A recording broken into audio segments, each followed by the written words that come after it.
Takže pozor, posol je tu.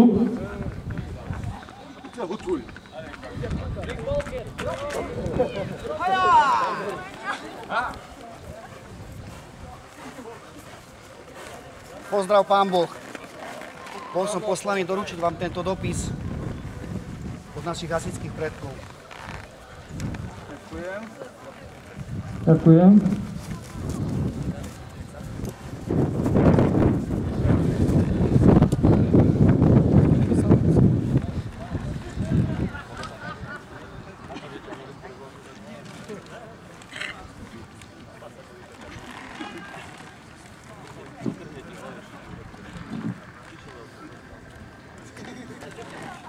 Posolstvo hasičských predkov na Dožinky 2012. Milé hasičky, milí hasiči, vážení hostia. Vítame vás na 4. ročníku hasičských dožiniek, ktoré sa konajú na konci súťažného roka.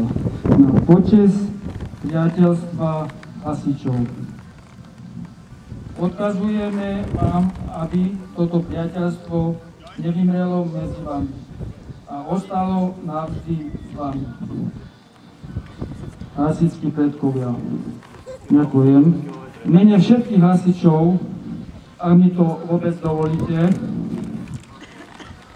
by som chcel, sľubujem, že to naše priateľstvo udržíme navždy medzi nami. A Dožinkám by som vám chcel popriať krásne zážitky a príjemný deň. Chcel by som ešte takisto privítať medzi nami našich funkcionárov DPO, našho viceprezidenta Vendelina Pogaráša, pani Balčakovú, riaditeľku DPO okresného výberu. No a vás všetkých. Slovo by som predal teraz našemu komentátoru. Viete čo, ešte nie. Slovo radšej by som predal nášmu veliteľovi, pánovi Pogarášovi.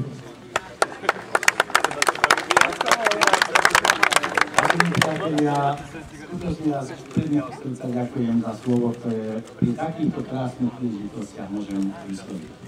Poviem vám pravdu, že aj to, čo ste teraz tu, aj tento, neviem, nepoznám rásu koňa, ale poznám rásu jazdca, aj to ten, čo doniesol to pozvanie, alebo to posolstvo, je to krásna vec, pretože skutočne posolstvo našich pravodcov, našich dedov hovorí chráň majetky a životy našich spoluobčanov. Čiže nič, skutočne nič nového, je to naša tradícia, je to naše svedomie a je to to, o čom všetci navždy snívame.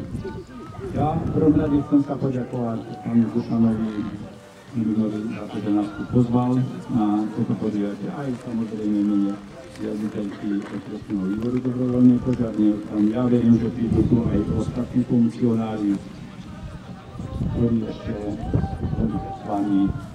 A chcem vám povedať, aby sa vám neskladali, aby ste nevytvárali súťažnú atmosféru, aby ste vytvárali skutočne tú priateľskú atmosféru, ktorú medzi hasičmi potrebujeme a ktorú asi koniec súťaží, všetko sme vyriešili jednoducho, predstavujeme sa ďalší rok a pekne vás prosím, aby skutočne táto nádherná atmosféra ľudskosť, táto nádherná atmosféra spoločnosti zodpovednosti zostala medzi nami. Ja som osobne skutočne poctený týmto pozvaním, pretože byť medzi zdravými a krásnymi ľuďmi, u mne krása, ja som hovoril, Esterovská u mne krása neznamená len ľudská krása, ale aj tá duševná. A ja som rád, že vy aj touto krásou duševnou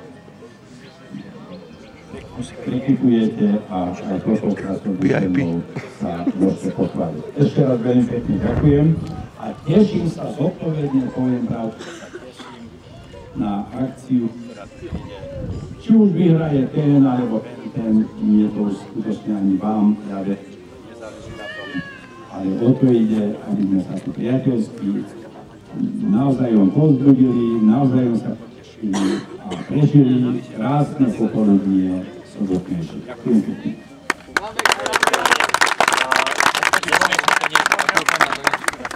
Для чего то стараться?